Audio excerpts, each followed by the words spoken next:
think that's gonna be like one of these conversations that you will probably watch again, because there's gonna be a lot of very powerful energies coming through that I can already feel, and I've been feeling them for the entire day. So a little bit about Mariya. So Mariya Moldovanova is a global ascension guide, ancient soul, obviously, a 2 times best-selling author on a mission to help as many conscious leaders to reach their soul's highest possible ascension point, merge with their highest timelines of abundance and prosperity, fulfill their purpose, and become the ripple of change on earth that they came here to be through her high vibrational vortexes, retreats, courses, and one-to-one multi-dimensional sessions. And this is definitely something that we are going to expand on also what you're doing for the humanity. When she's not helping her clients elevate, you can find her walking in nature beside a body of water, dancing, drawing light language art, and constantly stretching the edge of her comfort zone because she loves the art of ascension and evolution. And on a personal note, I will say that I think we got to know each other in January of this year. I think that was like the date I remember that we spoke, I think on the 2nd of January, because I remember I was still like kind of feeling into the energies of the new year, and that's when you came. So our first conversation was very profound, and ever since we've been also co-creating on the classes together. And I absolutely love everything that you're doing, so that's why I decided to invite you to the show. So welcome, Mariya, and now I'm basically handing over the microphone to you. Thank you, my dear. It's long overdue. It's been a long time coming, this conversation. And yes, I believe we first talked in January, but we connected right after I came back from UK the first time in November. That's how we actually connected, which was very interesting. Absolutely, absolutely. And I think that our connection is actually reaching throughout different timelines. And that's actually one of the things we are going to speak about, because actually I would say that this is one of the things that we have in common. We help people get on the best timeline as possible. Is that correct? Absolutely. We are living in a very important time of transition, of ascension for many of us. And we are here to co-create and create something absolutely new and unseen, which we were basically doing with the classes. And it's been a wonderful teach, learn experience. And I love that you started with the way we are connecting and mentioning that will be a conversation probably that both of our audiences might need to listen to again. And I invite everybody right now to listen not just with their ears, but to listen with their eyes, with their hearts, with their inner perception. Because right now we are not just talking as the humans, but we have a multidimensional conversation between all the levels that we are. Absolutely. We are not just these humans, these vessels. We are multidimensional beings. Totally. And actually, very often, I think that's very important what you said, because very often when we listen to other people, it's like we listen to other versions of ourselves. Or there are often, like I often say, that guardians are speaking through people, and this way I actually understand it this way, that sometimes we are just feeling guided to just like respond to somebody in a specific way, and they are like, that's exactly what I needed to hear today. I'm sure that some of you who are listening to us had this kind of a situation. I have that like on a daily basis. And then I actually realized that, as you say, we are in co-creation. And there is so much of the interaction that is actually, technically, we are in the third dimension, but at the same time, there's so many different spaces existing at the same time that they are just blending with each other. So in order to be able to experience those different spaces, we actually need to have different conduits of our perception opened. And how that's been in your case, I'm sure that many people are wondering, how is it with your multidimensional perception? How did it exactly open? What's your story with that? Well, that's actually a very long story, but to cut it short, for the most of my human journey, human life, I did not have the multidimensional awareness. This is something that came online pretty much within the last 2 years, with the majority of very exponential, very rapid growth and expansion in consciousness within the last few months. And I will put the date like starting in November until now. But I think that's wonderful. You know, I would say that this thing that happened with this COVID pandemic, there's been many terrible things happening during that period, but at the same time, it was like the moment when so many beautiful souls finally awakened. From my perspective, like I was supposed to awaken like 5 years from now when I was looking at my timeline. So I would say that this has been like a calling from different aspects of ourselves. Like it's time to wake up because this planet needs us now. We cannot basically wait any longer, right? Have you also been feeling this? Yes. And the difference, or something worth mentioning, is that it's not that I did not awake, or I was not aware until recently. It was more so the way I designed my being and my experience. I needed to be more of my human previous self up until recently. So I can communicate and I could reach and be the bridge for more people. But in all honesty, and especially with the awareness, and we had that conversation, with the awareness that I have now, my awakening and my consciousness, my internal self, first anchored in 10 years ago.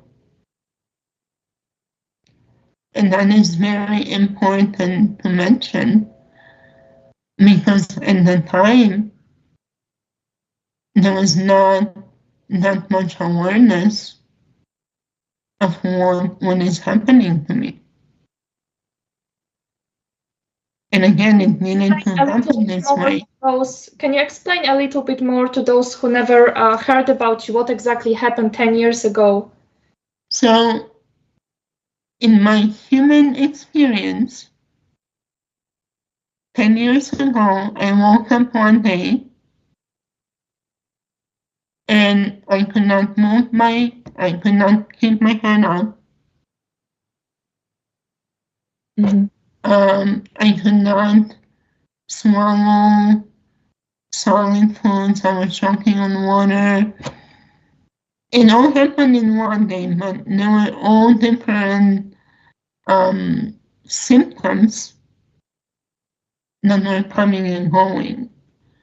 There were weird stuff going on with my eyes. My voice was completely gone. I could not speak. It was...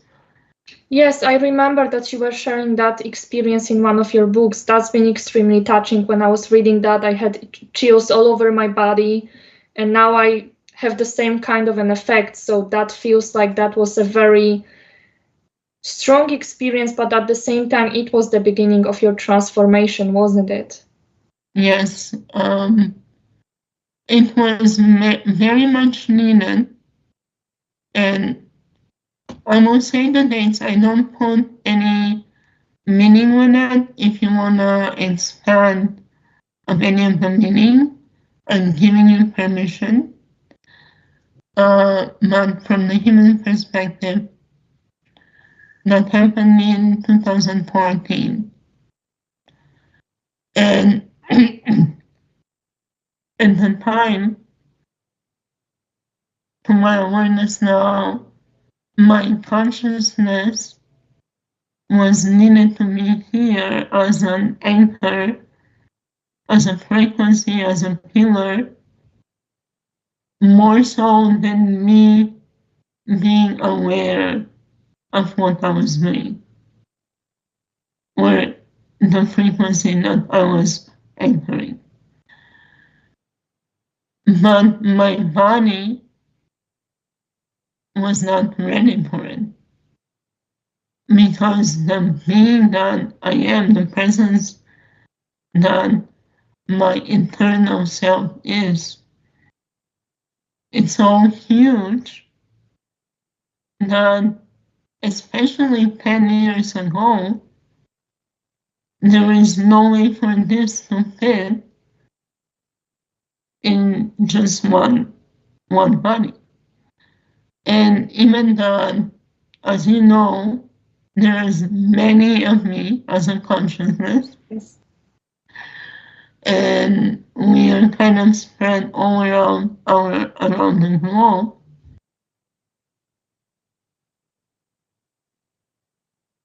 At the time, we did not have the frequencies as a collective to easily facilitate such transition. And in a way, my own journey, my own transition facilitated what is happening now. Because you had your own transformation in recent months, many others did, of your internal self anchoring within your body. But now let's say we already have the recipe, because me and others before went through what we went through to anchor those frequencies. That does make a lot of sense. From my perspective, what started to happen around 2012, even a little bit before 2014, is that we received this internal creation host, where we were basically starting to work with the plasma body. But the thing is that certain beings knew that it's not gonna be enough, that we actually have to, because again, we would have this bipolarity, like you've got this external creation, light body stuff, and then you've got this internal creation, plasma body. But where is this third component? I'm always searching for the third element that unifies both of the aspects. And there we have the eternal creation spectra. But these energies, they are so huge that actually one single body cannot take it. And that's why right now, with all of those upgrades that you and other people did, when we bring these eternal frequencies, we spread them automatically to our past and future selves. And that is actually creating like those, it's actually not really even like a linear formation, but like a circular formation. So we have these beautiful spinning wheels of cosmic identity, right? That's how they are activating. We'll speak about those clocks later when we talk about the counterparts, but I just wanted to say that this is actually something that I sensed that was happening to you, where you brought in this huge task to get these eternal frequencies in motion, but at the same time your body was still holding certain things that you were not even aware of, like, you know, certain spells, magic, you know, all of those weird stuff that we pick up through our ancestral imprint and that we need to clear. So that's what you, and as you said, many other people experience. So if any of you is listening to this and you also will, and right now you are like, oh, that's what's been happening to me, and it doesn't even have to be in 2014. I would say there was this 8 years, again, we've got like the octant cycle from 2012 to 2020, where basically this process of that transition was coming through. And I kind of came at the end of 2019, when almost everything has been already cleared out. But that's been a challenge to actually set these frequencies in motion, I feel. It's been interesting. Mm-hmm. I mean, I'm in a point where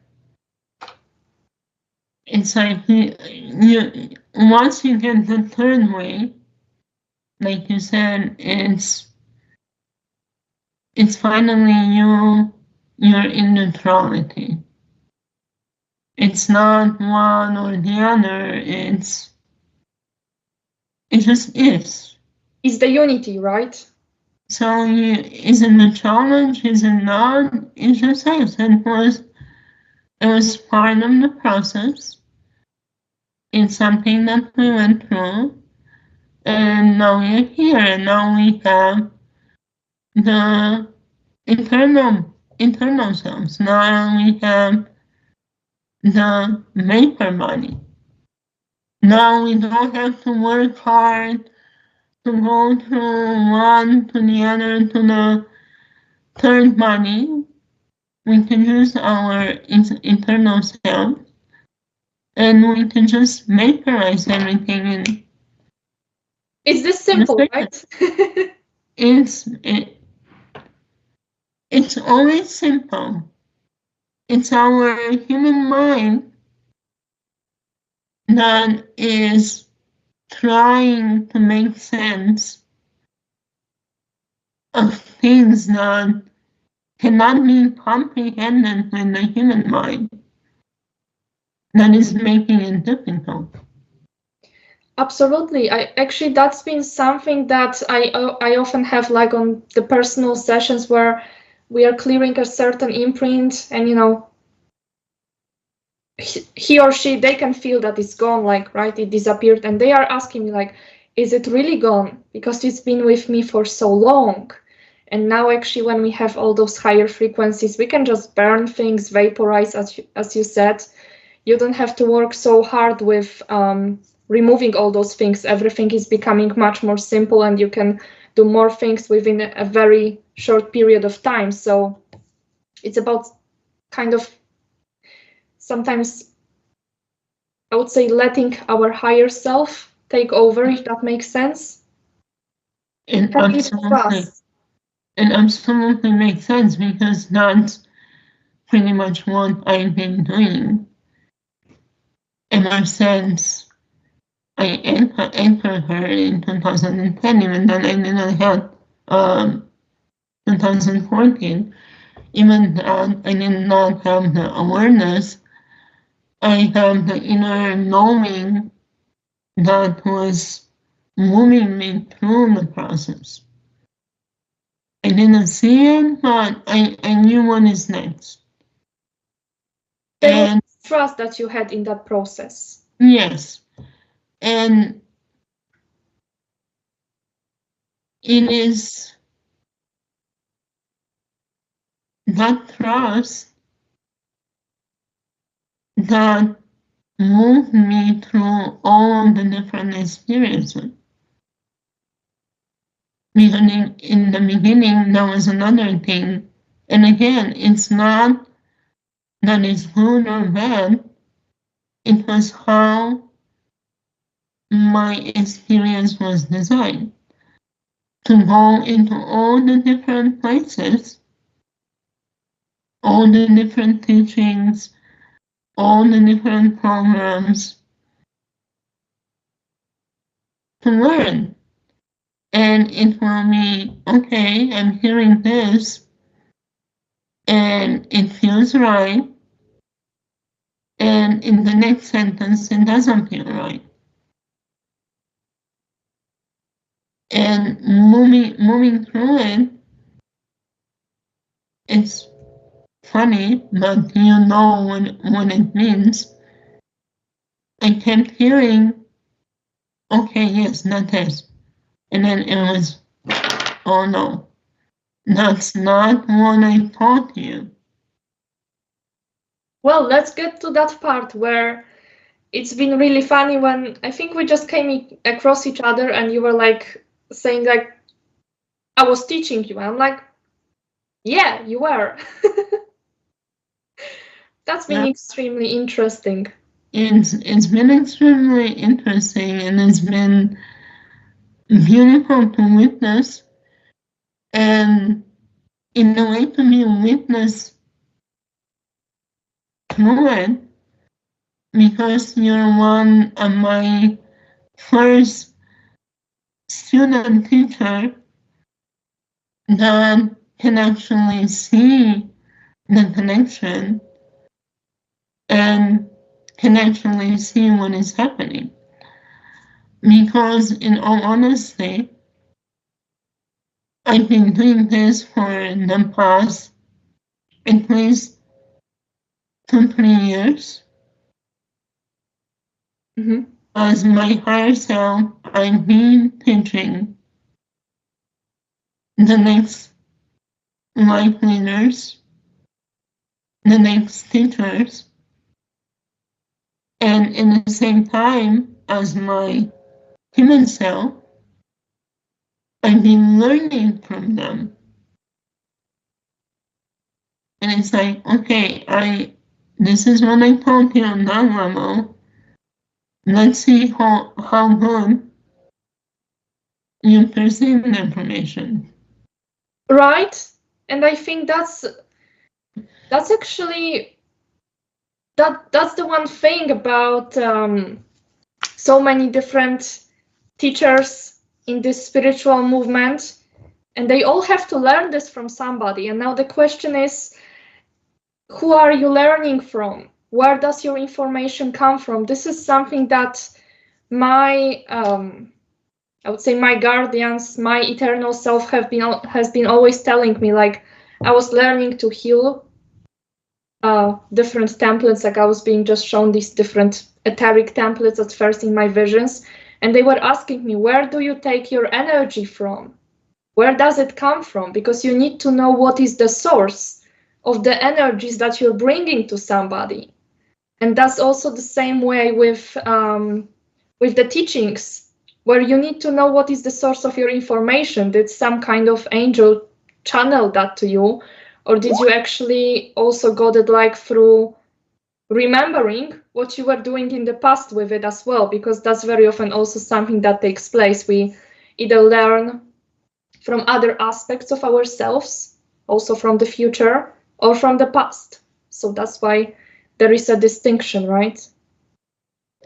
Yes, and I actually think that it will be good to explain. You've mentioned it before, but again, as you're mentioning guardians, the guardians, that's not something outside of you.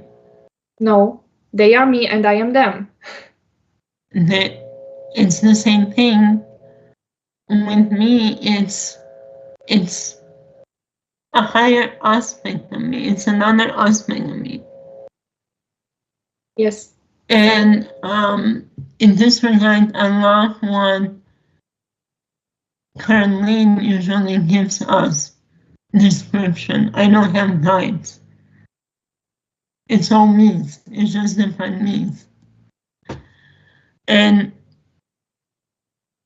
I think that's one stumble. Is stumble one word? It's the barrier that many of us are stumbling on. Yeah. And it's stopping our further ascension.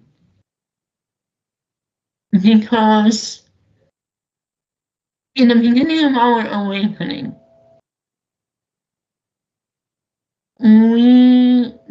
that's how it is. It's a progression. We are looking for information outside of us. We are looking for a teacher. We are looking for a guru.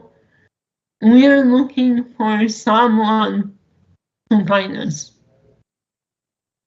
Because that's how we are taught for so many years. It's a part of our programming, isn't it? That we need to listen to somebody. We need to go to school to learn. We need to go through job training to learn. So it's always a need. We need to learn it from somewhere. But we forgot that when we came here, we came with, how to put it in human words? Let's say everybody is complaining that we came here without a guidebook or a manual. Right. Just. But in all actuality is that we have we came with a whole hard drive, thumbstick, whatever is the word that we are now using, with all the information. And it's all saved inside of us. Absolutely. And we just need to remember that, oh, I put that file in that folder and I totally forgot that folder existed. Absolutely. Imagine you're changing computers and old computers you try to transfer the information as you're changing vessel. And transferring the information, you're forgetting that in the computer you have a file, let's say Mimi Old's computer, that has all my previous information, everything I've done. Right. And then to bring it to what we were talking about, in one moment in your awakening, you realize, oh, do you know what? I have that massive file with all the trainings that I downloaded from all my past lives, careers, that I can now just go back and rewatch, or I can just say, download the manual of this and this skill. And it opens up like this. It's like, I want to learn how to play with a sword. Right? I've never touched a sword in my life. And literally that's how it came to me when I was playing with the sword. And I was, there should be an easier way. I was like, can I just download the skill set? It was like, okay, what just happened? How do I know that? Because you knew it before. Because I knew it before. Because I experienced it before. Because I have, as an ancient soul, as many of you, you have so many experiences. We say it joking, like we train for this for eons. But we really did. We already know everything. Because we've done it before. Because we've been, where have we been together? We've been together in Mariya, we've been together in Atlantis. I taught you in a crystal cave in the Himalaya. Was that part of it? Oh gosh, that gives me chills. I just reminded about this one. Wow, I haven't communicated with that aspect since Christmas. Right? Yeah, there's so much. And I think that this is actually one thing where I think that before actually incarnating into Earth, we don't need to prepare so much for it because we know the challenge. We know what we are supposed to do, like us being this eternal Elysian self consciousness, because that's kind of like from the level that most of us came from, the Elysian self, from these Christic playgrounds of the eternal internal creation. We knew what we are agreeing for, because actually, if you look at it this way, because we tend to see all of those versions of Earth in separation, like, you know, we've got the Earth and Tara and then Gaia and Aramatena, but we actually forgot that Earth is a part of Tara, so they are one. Tara is a part of Gaia, so they are also one, and Gaia is a part of Aramatena, so they are also one. And so if we are, and also later this Araya Earth where the Elysian fields are, Aramatena is only a small part of it, actually. So if you look at it from this perspective, if we seated ourselves on the highest level and then we decided to kind of downstep, we knew what we are doing very well. And we still do. It's only a matter, as you say, of pretty much remembering and trying to download all of those information from our template. Yes, and as you're mentioning this, again, it's a small portion of who we actually are, because we are even bigger than that. Absolutely. And if we separate the names, because everybody has different names for things, and if we, how to say this, as part of creation, if we imagine the initial spark, without giving it a name, a place, a time. More of just happening. The beginning of all. Wherever, whatever that is. It's one thing. One. And then it's two. And then it's the duality.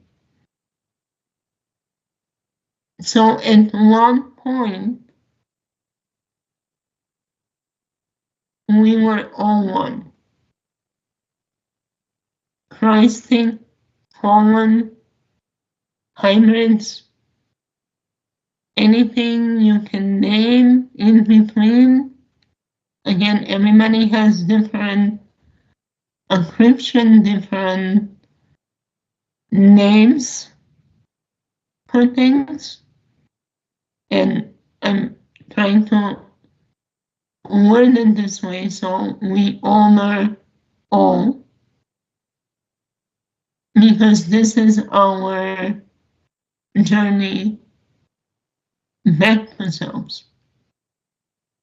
Absolutely. We had that conversation.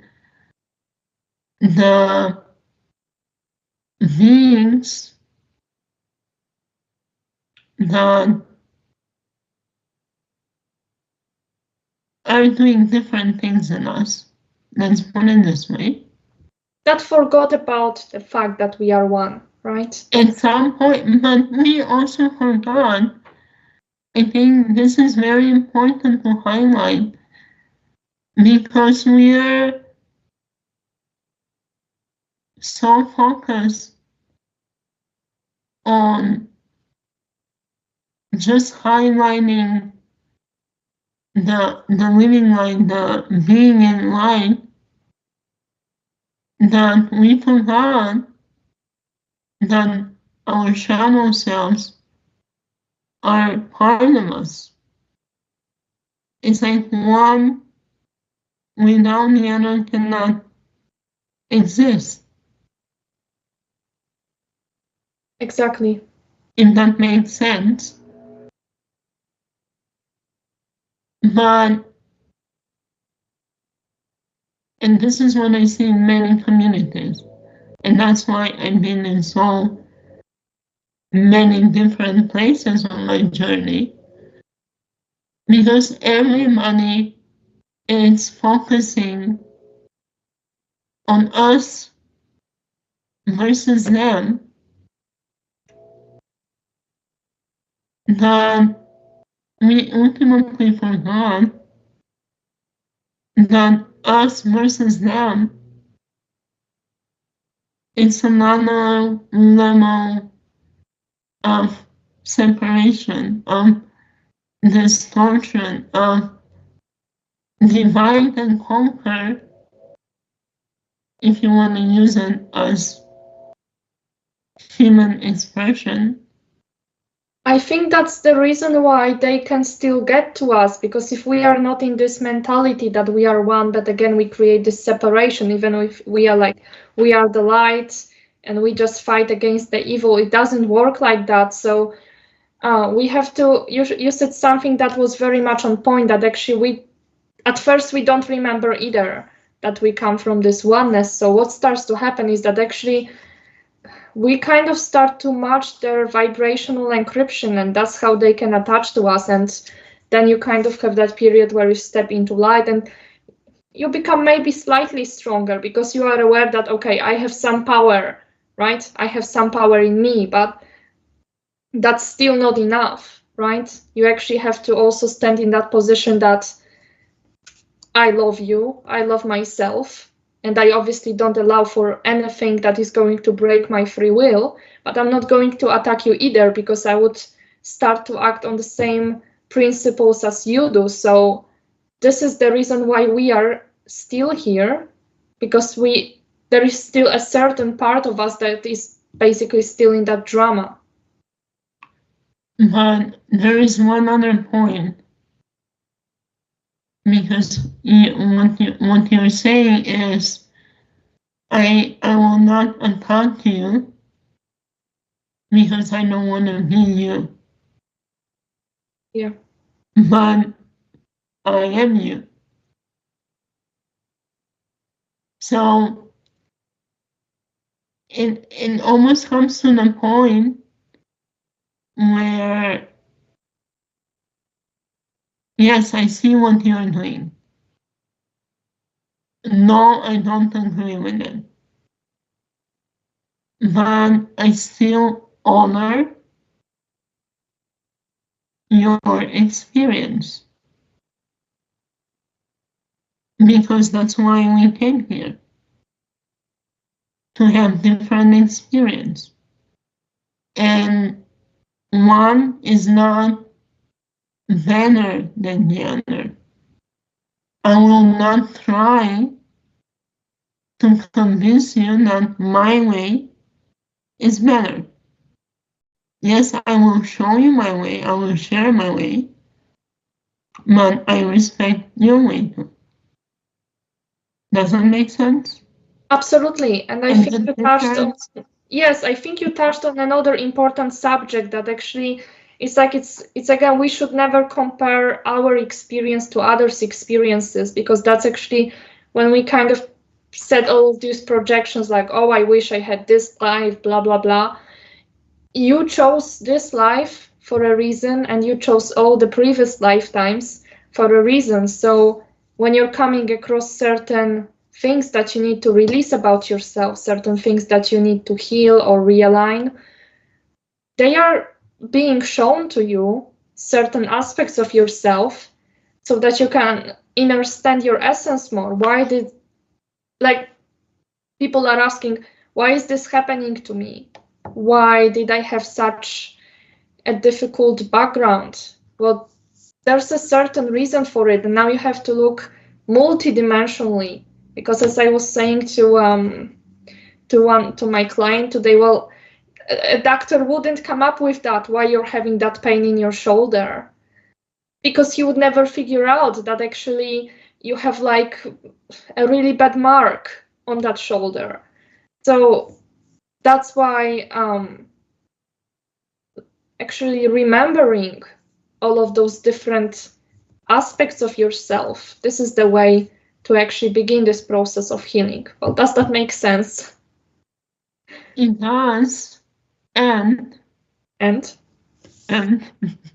we are complementing each other, so it's always an and, because that's where the middle is. yes. One or the other. What you said, why is this happening to me?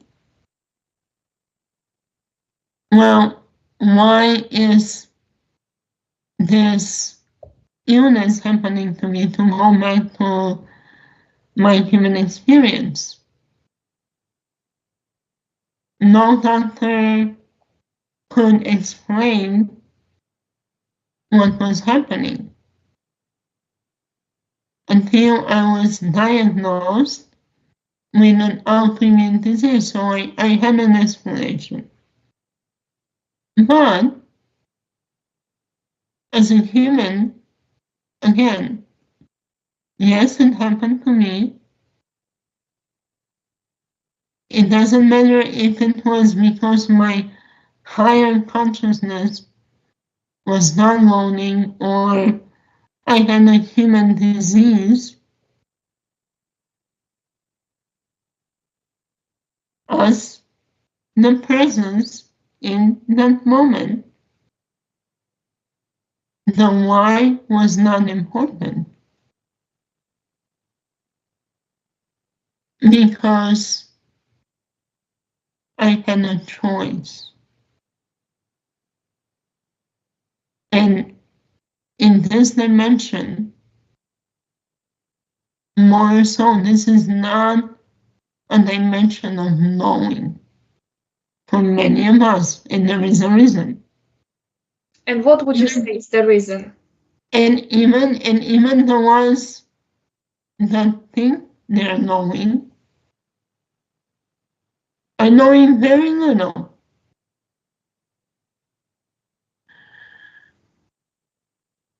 we are in a dimension of choosing. As humans, we choose our experience. But more specifically, we choose how to react to our experience. Because in that moment, when all of this was happening, I could have choose to be the victim. Why is this happening to me? Why am I being punished? Or, okay, what am I learning from this? And how I will use this experience to move forward. And in human understanding and human sayings,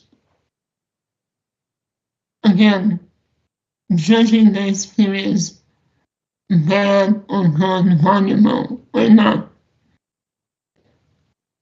There is a saying, a story about, I think, a son and a father, and the son had a horse, and he went riding the horse, and he fell down, and it was all like, it's a bad thing that happened and he fell down.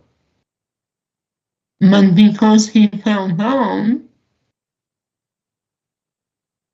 he had to stay home when something even worse happened. So you never know why this experience is brought to you, because something else is happening. And in my own human experience,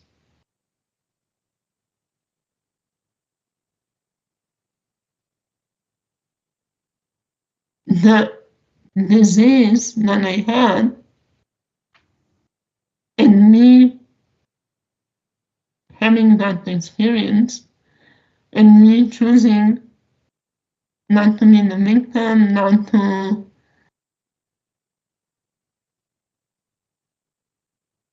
listen to the normal ways. As my human self, I actually, in a way, was the trailblazer of a new way of treating that condition.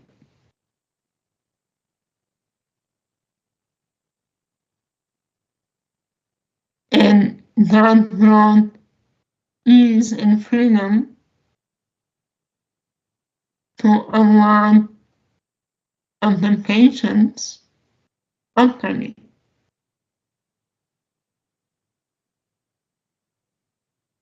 Amazing. If that makes any sense. Yeah.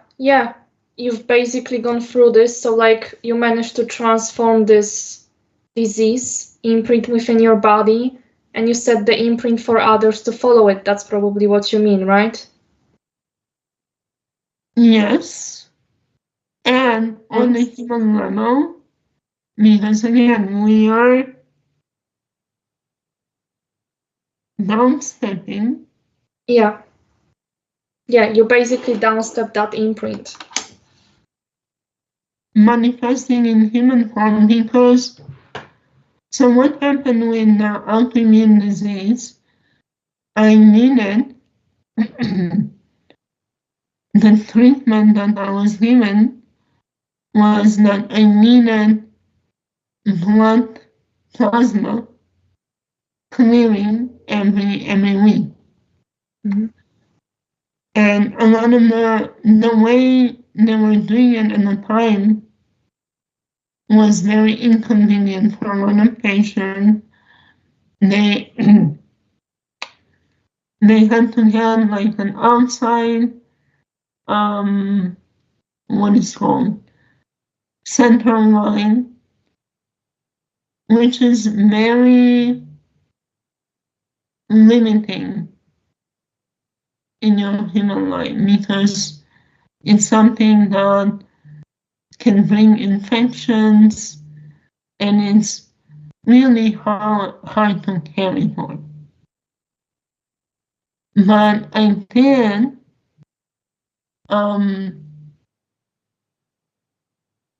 I did a research at the time. Mm-hmm.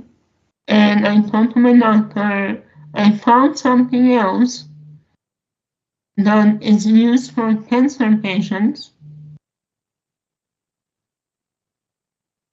How about we use it in this way? How about I have two of those points that are under my skin so I can live my life without having the limitations? And it took a while to convince the doctors, because human doctors. But again, me in human form, having that experience, deciding the mutilation or deciding not to be the victim, I transformed the experience. Absolutely, and I think that it was what is very inspiring is that you had no fear, that no matter what, you just knew that this is the right thing to do, and that you're, well, I guess for the doctors it felt like a risk, but you knew that this is a path that will heal you on the physical body level, and this way this can be also very helpful for others. So I guess it always comes to this self-trust, and as you said, I guess not always, because we speak about this art of asking the right questions, but sometimes I would say that it takes a while to get the right answers, because the answers tend to come in the divine right timing. So even though I'm technically a psychic and I just like on a daily basis, I'm just looking into whatever is in everybody's field that needs to be cleared out, I actually don't know so much about myself, because these things usually come in the most unpredictable time, and the timing is usually very, very funny. Like I'm just gonna wake up and I will be like, oh, I was who was I that surprised me lately? I was an oracle in Delphi in Greece.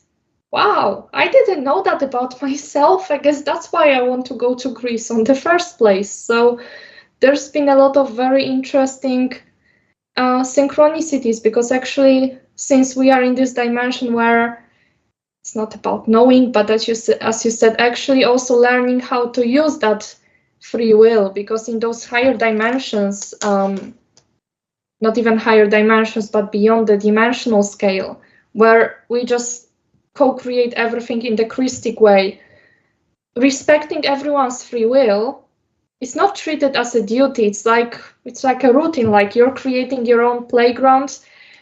Nobody is going to, mess with it. That's quite obvious. In here, we are learning to set our own boundaries and actually making that choice and keep making a set of choices that is going to enable us to also have such space in this lower third dimension.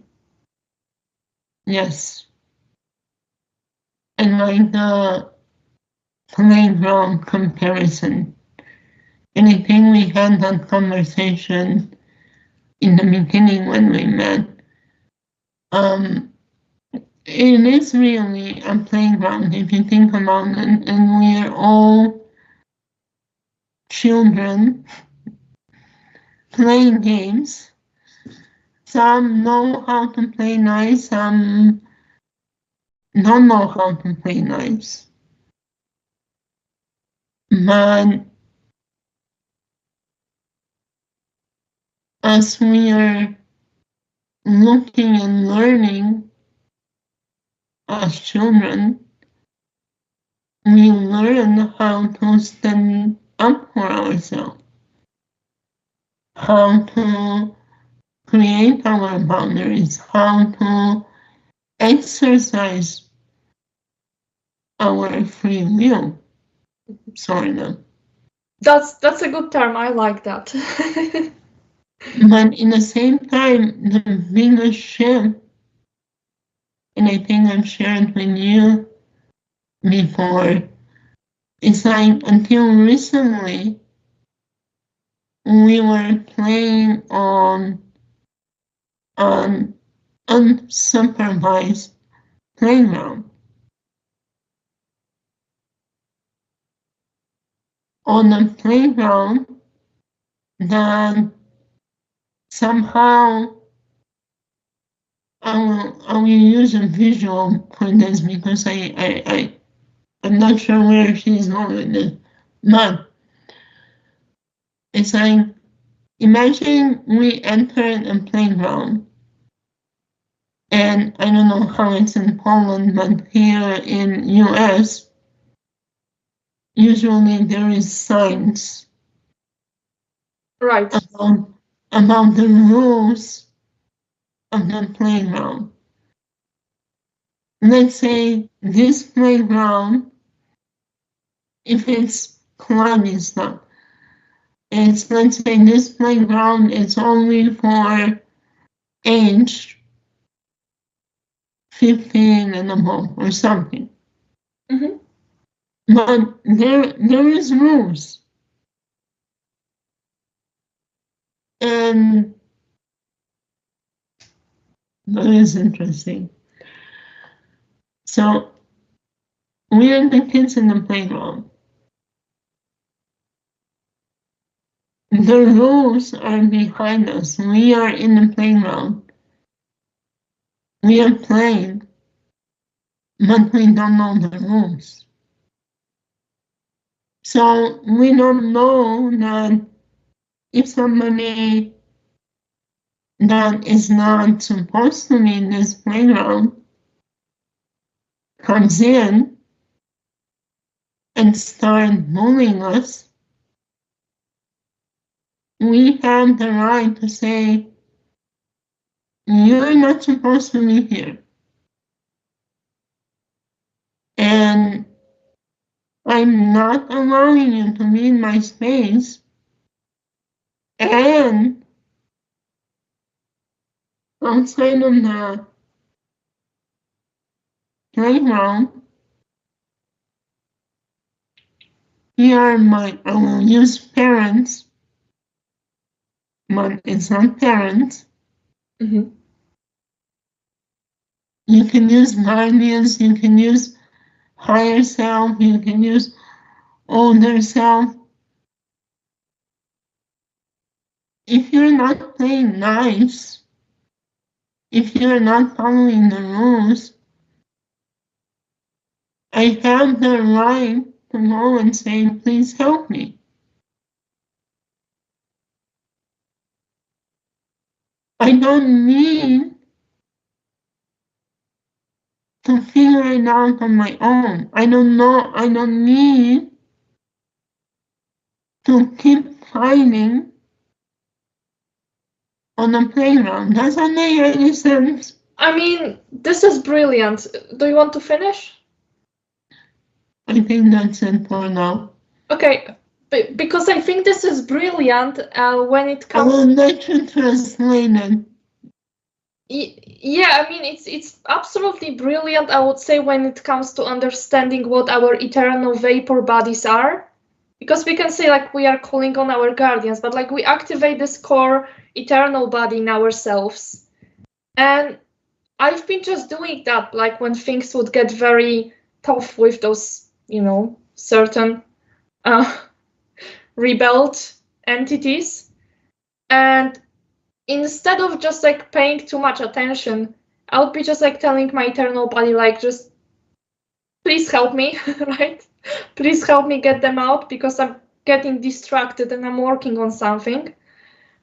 And it would be just working, right? There would be this, like, this mist of this plasma vapor just traveling throughout my body and just like closing the openings by itself. So yeah, I would say that this is possible, that we have the rules that need to be followed not only by them, let's say, but also by us, by everybody, right? Let's not make the division again.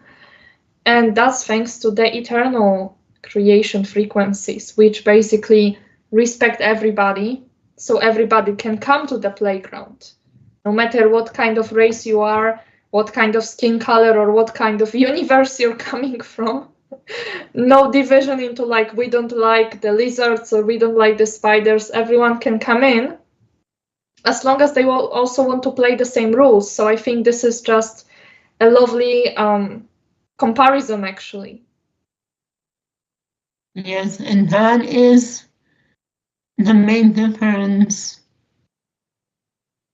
from before and now, because before, again, we did not have those frequencies available to us to anchor those eternal selves.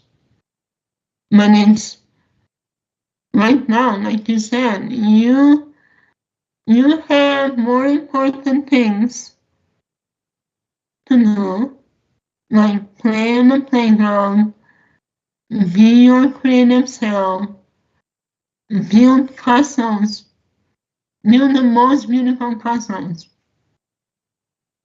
climb the higher obstacle, whatever your heart desire. You're not on the playground to waste your time with bullies. Exactly. Go play somewhere else. I have important things to do. And this is where we are moving from the paradigm of codependency, fear, victimizer, everything, to the paradigm of possibilities. Yes, we're here. We're on this playground. We know what everyone is doing because everyone can see it. You do you, I do me. Let's build something from here. You want to join? You're welcome to join. You want to leave your differences outside the playground? You're welcome to join. Yes, we can build the puzzle together. So it's basically like an invitation for every single spark of consciousness that is out here. Maybe I'm gonna say spark of consciousness because it's not just humans, but also animals, all sorts of other beings can also take that opportunity. And that's why we can also start learning to actually consciously co-create with those smaller forms of life, actually start speaking to them, asking them if it's okay, if I can touch you, if it's okay that we exchange some energy, that we do something together. I think this aspect is also very important. And I would like us to jump a little bit into the topic of the light language, because that's definitely something that you're into, aren't you? I've been speaking in light language to you the whole time because this is something, again, as we started in the beginning, this is a conversation or so many levels or so many dimensions. I'm speaking to you as my human, but I'm speaking to you as my eternal self as well. And I know you don't like to call it light language. I would say it could be, yeah. I mean, I started with the term light language since everybody will be like, oh, that's probably some kind of speaking in with some beautiful tones or like with the hands, right? I also started doing that like a crazy. I think affected you with that, but like in a good way. It is very, very interesting, and I'll tell you what. So, in my experience observation, one, how do I explain this?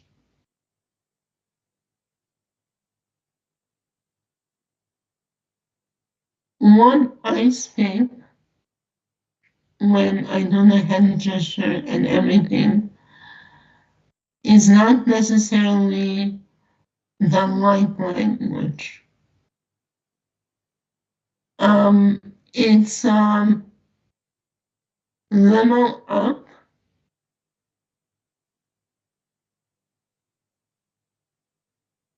It's the language that merges all the light languages. Well, you just told this to me in my vision when you were making that with your light language. I was hearing like the word that it's merging all of the dimensional selves. So. Yes. So, again, going to where we all started, without giving names, without giving the beginning of all. The highest essence of all. No time, space. Yes, I know what you're saying. This is actually something that I'm researching on as some basically like researching, well, working with it myself, as you know, just kind of transcribing everything you taught me about the Urea body, the eternal body, and actually it's the body called the body of the silent vibration. So actually, like the vibration is expressed also through the movement, through the geometric patterns that we are actually making with our hands. So as that is taking place, you're bringing more and more of those frequencies in motion. So that's what I believe that you're doing. Like, you know, when you're basically showing this beautiful light language of yours, it's carrying a certain frequency, like you're drawing the geometries with your hands. And the geometries are basically like, you know, these waves of frequency. We talk about the scalar waves of frequency that carry the information, that are also the electromagnetic waves. And since our bodies are literally waves of frequency, this is also directly going into our templates. But now the question is how advanced your light language is. Like if it is the light language, then it's going to the light body. If it's like a core language, core vibrational language, that is something that is coming in. This is going into those core plasma and urea command templates. So exactly there you have it. So each body has a different light language. Each level of ourselves has a different light language. So we see what is known as light language. I hear a lot of Pleiadian light language, Orion light language, all the different. And I can actually feel the difference. Mm-hmm. Because when I draw the portals that I showed in the drawings, I can feel as every different being has a different encryption. I draw different languages. So in a way, on the same nation, every being has their national language. But again, as all that we are in the beginning, we all had one language. And I will put the name, just the name Anahazi came at some point, but my understanding is that it's even higher. Yes, I actually understand that Anahazi is the language of the external creation, like the highest primal expression, like when this time matrix came into place, this is like the primordial language that we started speaking in no matter which form. But if you kind of go into the fields of the internal creation, I don't know if you ever looked into this crystal river prayer that Ashaya Nadine has shared. Well, there is kind of like a difference when you're reading this old crystal river prayer with only those counsels from the external creation.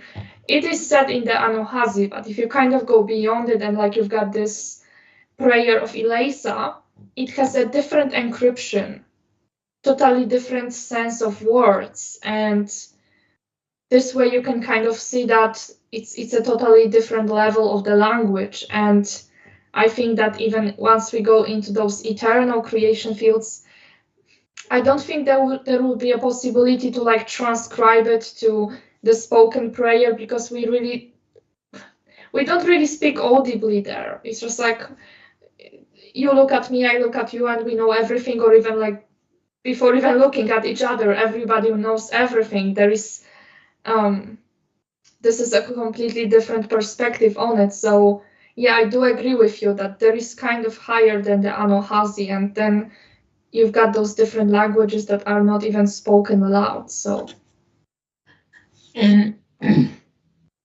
to your how we transitioned to the light language, because it's the eternal self language. It incorporates the elemental language. It incorporates even the money language, the IA language, all of creation language. You can speak to all men in a way, because there is no separation, no duality. And everybody listening to it will perceive it as a down-step version of the highest level self that they can perceive and awareness of in a moment. absolutely. So everyone is gonna kind of like filter it through their own perceptions and draw their own conclusions. Absolutely, that's how it works. And that brings me to a question that perhaps you could give our viewers, kind of an advice how everyone can reawaken this light language within themselves. Would you have any kind of an advice?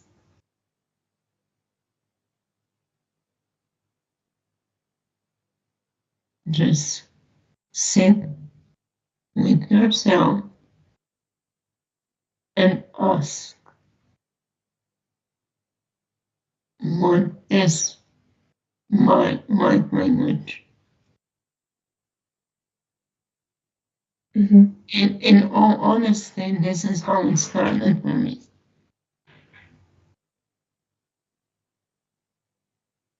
I had an experience of a dear friend doing a Akashic record session in light language, and her light language is singing. Mm-hmm. And as I experienced it, I remember this.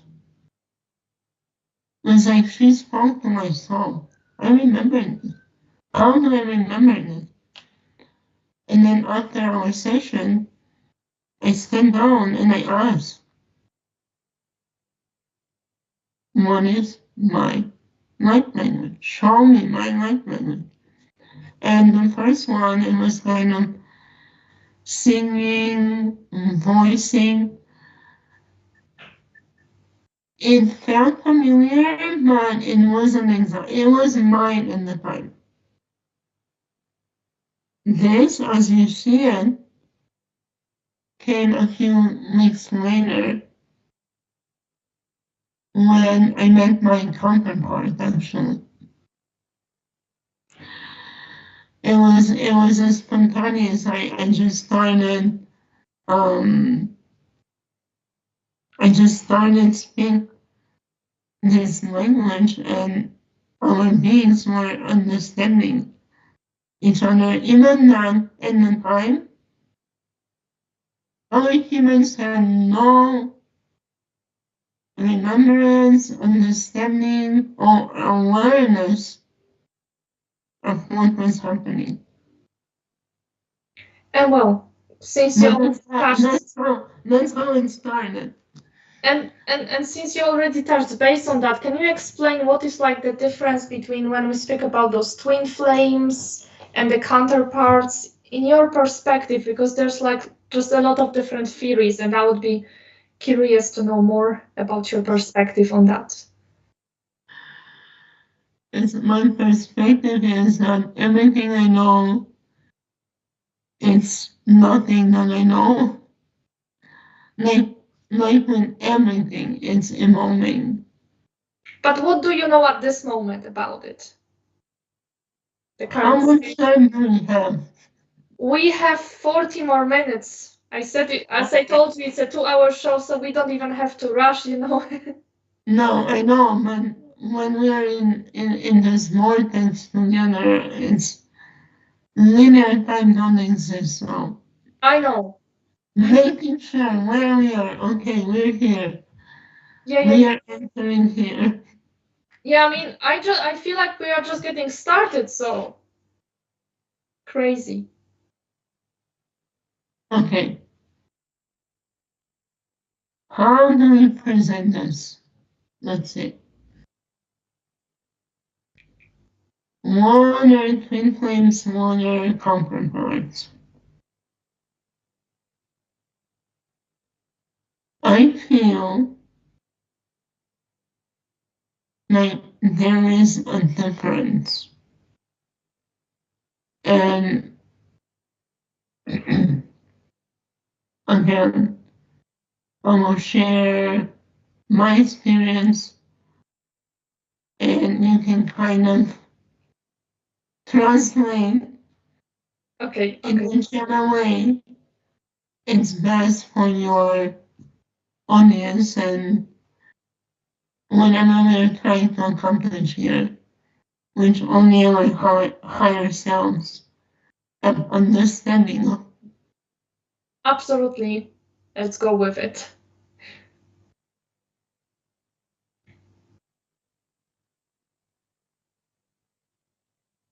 All my life, I had the awareness that there is someone that I'm deeply connected with.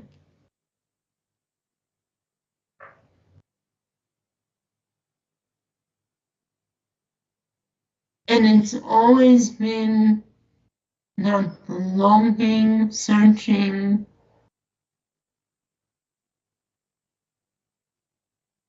energetically. I think that's something that many of us feel. Mm-hmm.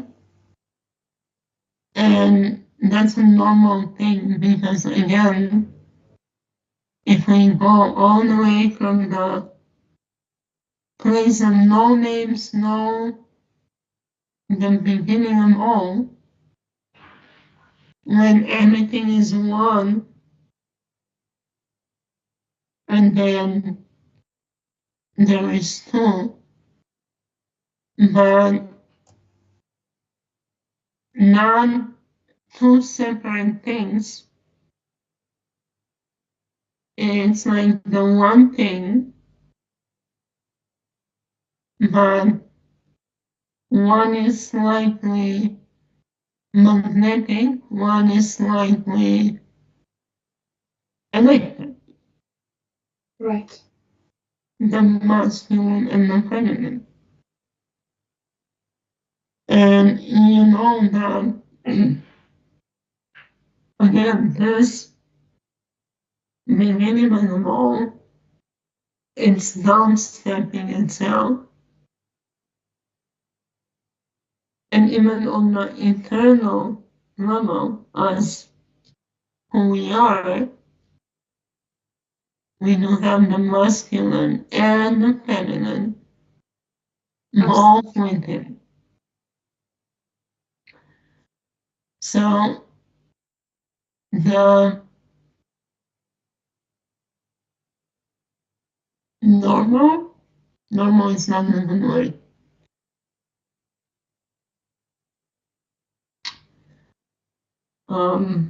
What's the masculine word?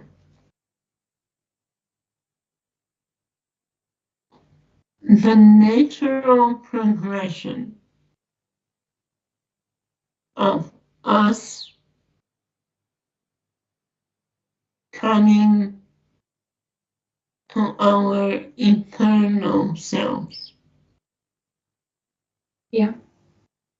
Is first realizing that we are the masculine and the feminine both within. Absolutely. As well as the light and dark within. So it's the balance within. It's coming to the center of selves. Because let's say if we're as a humans, if we're not in the center of ourselves, we cannot get on the elevator and move up in our awareness. Does it make sense? Yes, because when it comes to like, there's usually one side of your body when you're like still in the process of realigning different things. There's usually one side of the body that you're struggling with. Like if it's the left side of the body is always base magnetic, so it's feminine.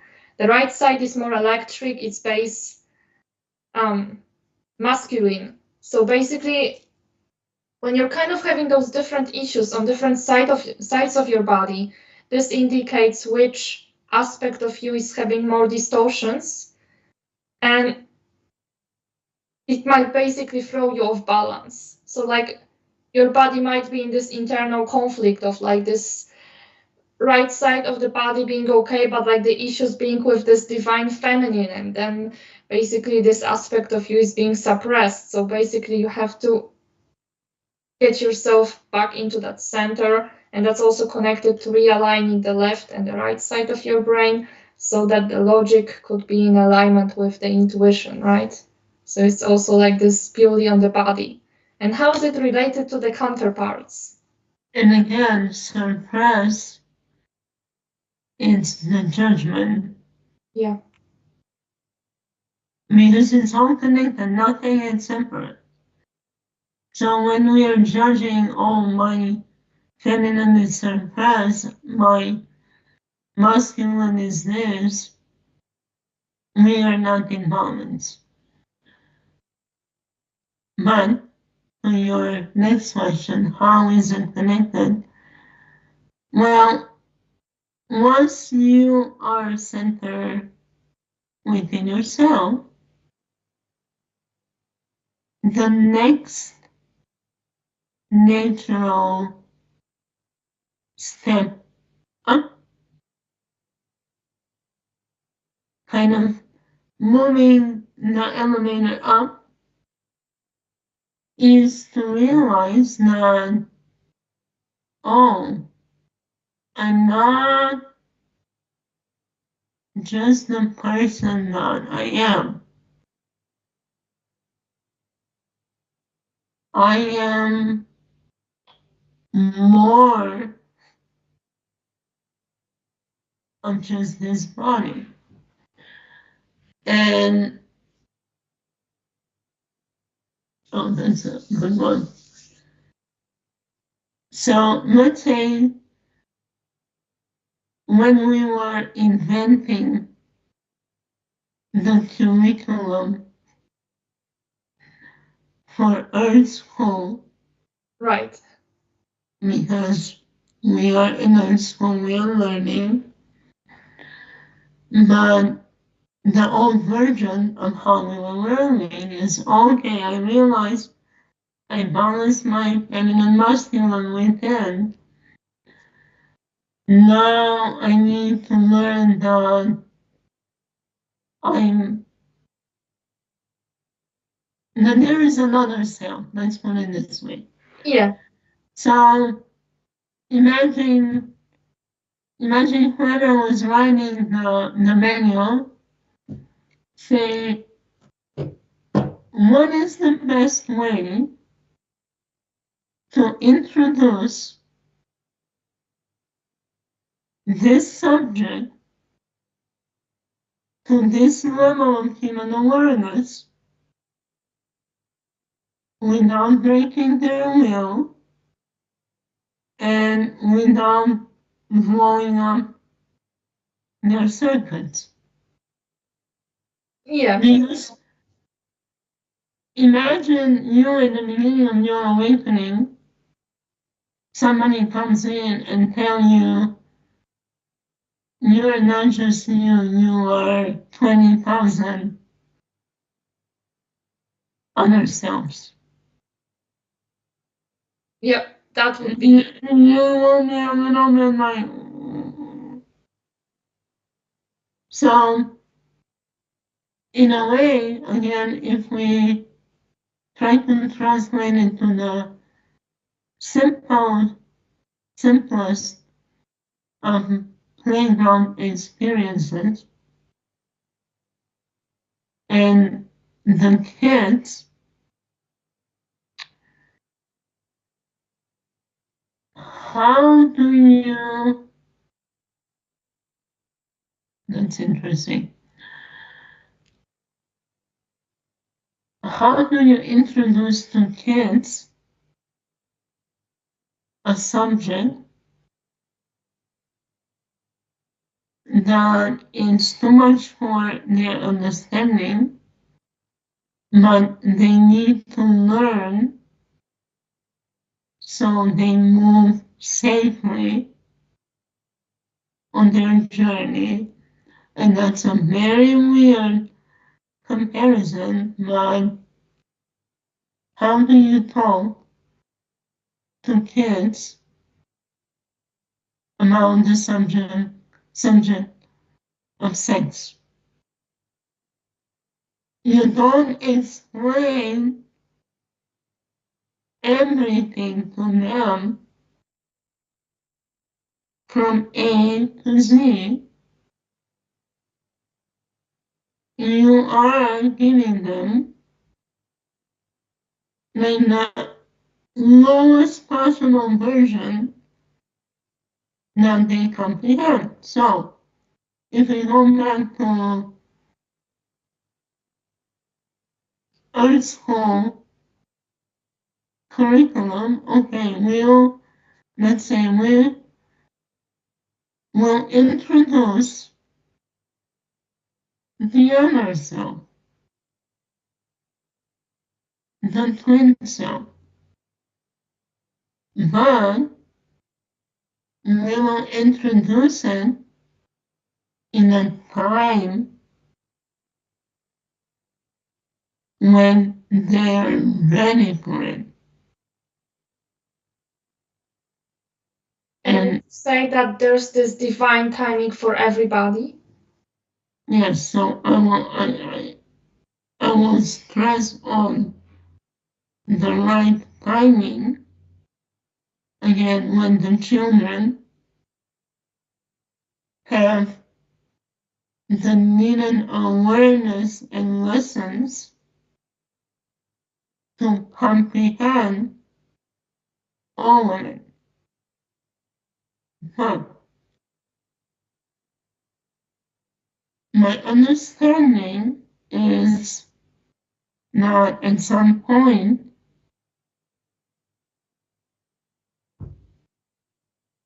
the timelines got a little bit twisted.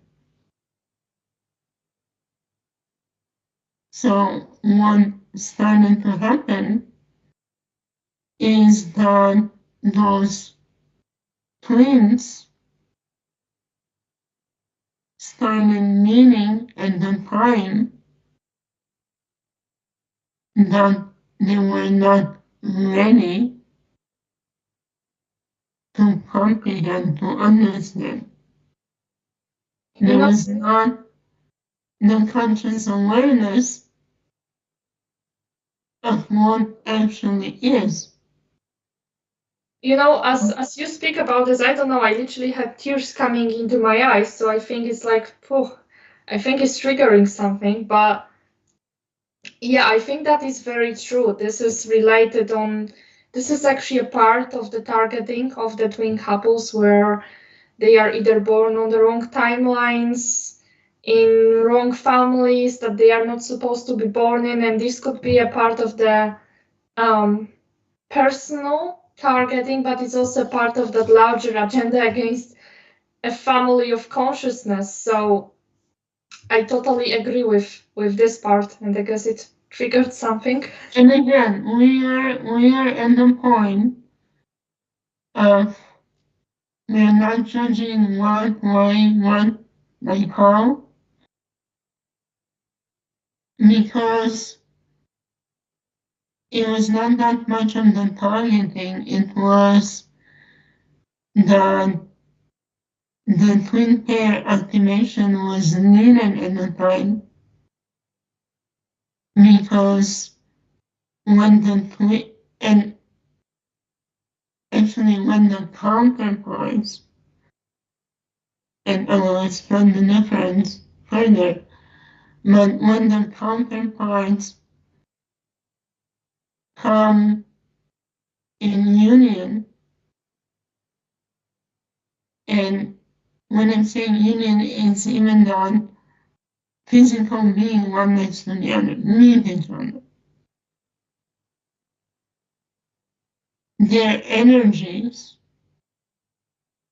multiplies. So it was done again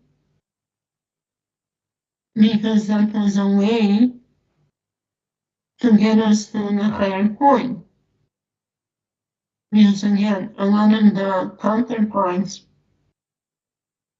like myself, we are very high contracted consciousness souls.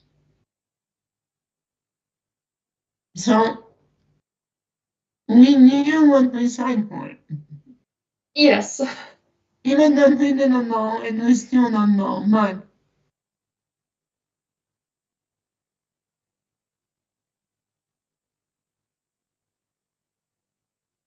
So clearing, clearing for everybody that is watching and for you.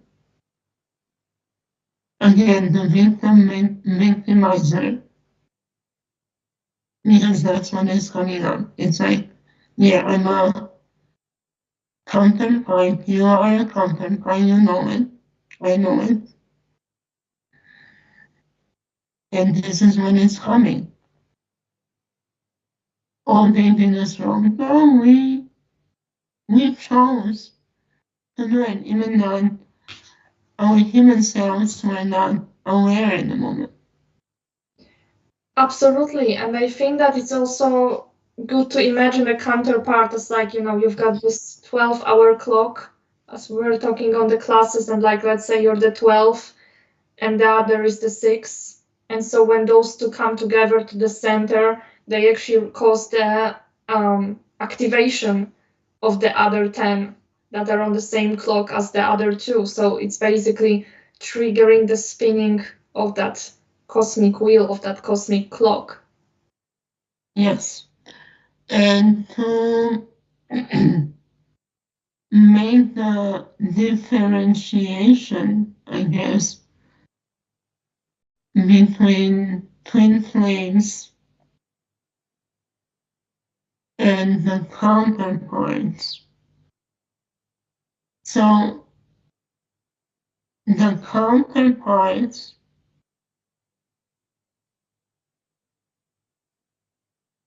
are the pair that is in this lifetime. Let's say if I meet my counterpart in this lifetime, this is because we merge every other portion of ourselves all the way up, and it's time for us to collectively, as a consciousness, ascend to the next level. And I'm just going to say it as a level. No name, space, time. Right. Now, you mentioned the other twins on the same clock. So let's say I, me, I am one of the counterparts that in this lifetime is scheduled to ascend. And usually those are the masculine and 12, feminine and 6, to my awareness. But let's say as the feminine and 6, I mean the masculine on the horizontal, on the 9th level. Well, I will have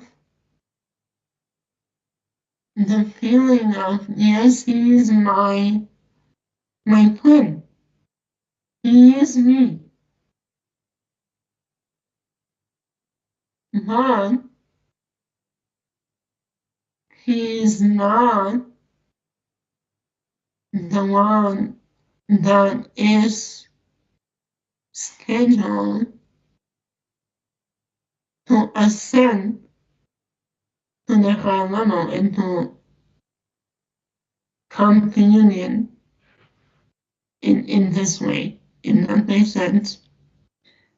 It does. So basically, from my understanding, if you've got this clock, like you're the 12 and the 6 is your counterpart, but the other numbers are the twins. And basically, you can help them ascend. You can also help them, like, sometimes there is also the code exchange when one twin may need some kind of an help from the other, but it's never the same thing as the counterpart, which is like, it's you. I mean, they are also you, but he's like, you, the closest. and basically you becoming the one body, you can even open the gates together, you can do amazing things, right? That's this closest of the closest connections. But this is where the difference comes in. Because when you meet, like we were made to believe, because with the mix of the timelines and everybody meeting out of schedule is what was happening. You were meeting your twins that are not scheduled. I mean, because even if it's not your counterpart, it's still, like you said, it's merge of consciousness, merge frequency for the collective. But on a personal level, for the humans involved, it's like these humans are not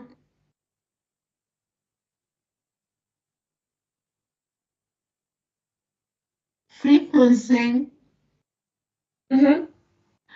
on the same level. There is a codependency. Like they don't know the unconditional love level. So if you are not in a state of awareness and state of consciousness of unconditional love, you're in that trap of I need this person. I cannot live without person. Does that make sense? It does. So you would say that basically this kind of true relationship can only take place with the counterpart. When the counterpart and when both of the counterparts are in union wholeness within themselves, like the feminine, masculine within themselves, and on conscious level, it's you reach the frequency of unconditional love. And what is unconditional love? It's like you don't need this person. You don't.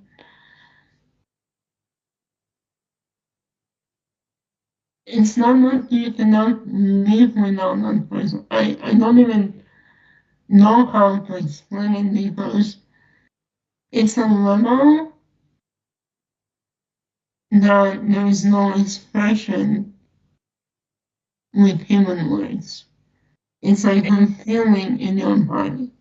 Yes, I think you cannot quite express it. I sense that it's more about being in that feeling and knowing that even if that person is like, I think that there could be situations when your other counterpart is like, well, what are you talking about, right? Like you can sense that on a higher self level they are like, whoo, all the way up there, but their human might be a little bit confused, a little bit clueless. But even if the relationship on the 3D doesn't last, like you know that still you are one and you are always. And this is the thing, this is the main thing, because it's not necessarily about a romantic relationship. It's a co-creating relationship that goes beyond the romantic, even if you're not, and that is the trap. Oh, I need to be romantically involved in that person. No, you don't need to. You can experience, like every one of you, it's individual human with your own experience. You can be a one consciousness altogether, and you can choose in the physical each to have their own experience. But it's still in the co-creation of energy it's where the process is moving and it's still contributing to the higher collective view of consciousness, if that makes sense. Yes, it does. So it's again kind of like, I think, a part of our programming that twins are always supposed to be in romantic relationships and the counterparts. I would say that it depends on the mission. If you're supposed to spend your whole life together, that's what it's meant to be. But if each one of you is choosing a specific mission, and very often I would say that it's also related to the grids, where you have to be in specific grid locations, sometimes in different ones, to also exchange the frequency. So it circulates from one area to the other. So yeah, because the way the counterparts appear or set up is the feminine is the one that anchors the energies, the frequency, and the masculine is the one that transmits. yeah, the transmits the frequencies. Yes, the electric one. So it is, again, everything is energy level connection. And to come to the counterpart, again, you first start with the baby steps of, oh, you have another self. And you know what? You are the same thing as this other self. You are not separate. On the higher plane, you are one. Two are one. And then once you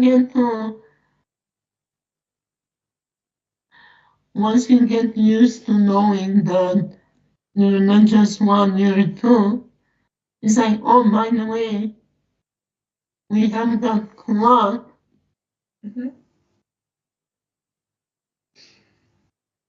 with 12 other of you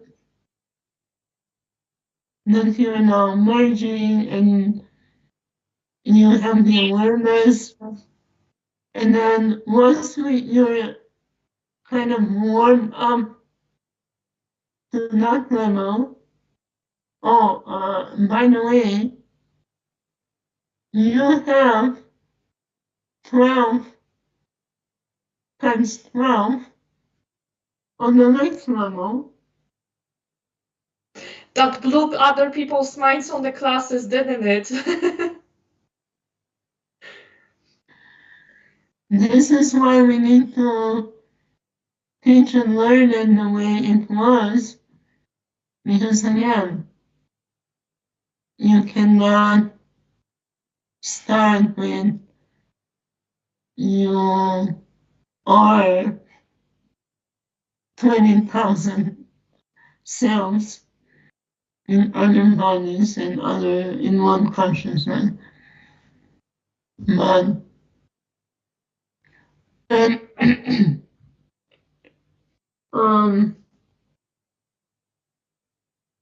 maybe to touch, because this is something that you mentioned and it's coming up as it needs to be addressed. All right. Because it's something that is when you said the evil twin, hold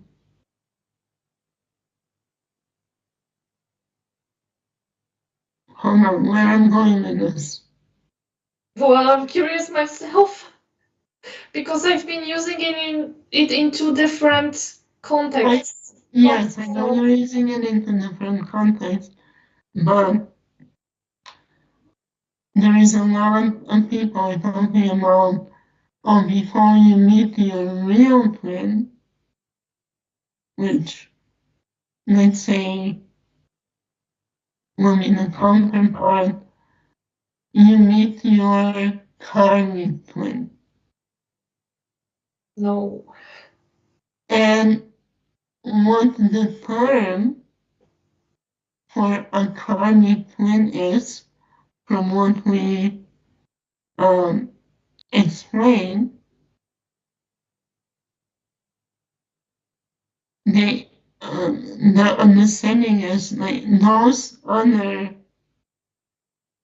twins that meet on time, they're seen as a karmic twin and as something bad that will hurt us or are here to learn, teach us the hard way. Yeah. So let's say the twin that I had before meeting my counterpart was what in the public is defined as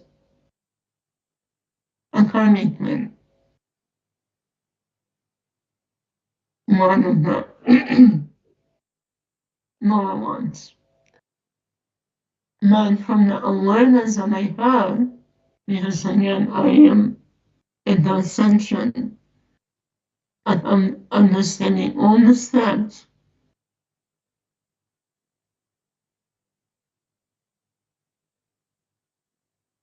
I knew that the higher self that I'm connected, it's a different than the human. Even though the human was very much the same frequency.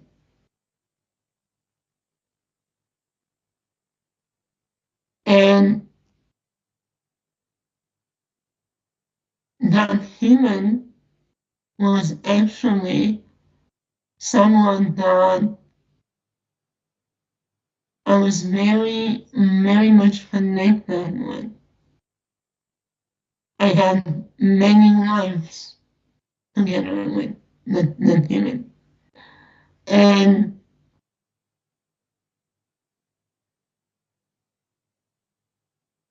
it was like, it was a memory in my internal file. It was a file that, let's say, my lifetime with this human was saved as the best human life that my soul ever had on earth.